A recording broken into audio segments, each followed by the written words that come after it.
when I tell you that when I first picked up brush pens, I was awful at it. I absolutely was awful at it.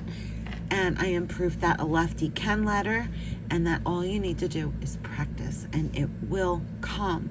All right, so for the letter A, basically you're going to do a C stroke. So you're going to place your pen on the paper, tip with no pressure. The pen doesn't move. It is just the hand motion and pressing.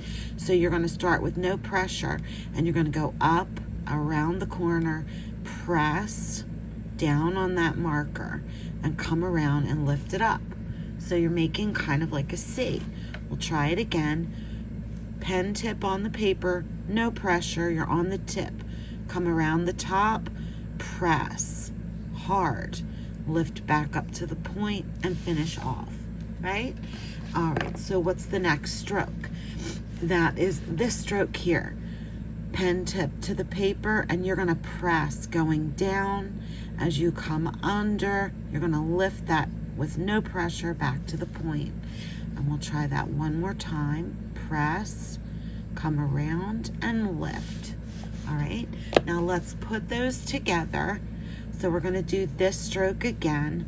Up, no pressure, around, press. As you come back up and around, you're gonna lift up and stop. That plus this stroke here, press, around, lift up, no pressure. And we're gonna combine them. Up, no pressure, around, press, come back around, lift with no pressure, and then that second stroke. That is really all it takes to make the letter A. Now I want to see you try.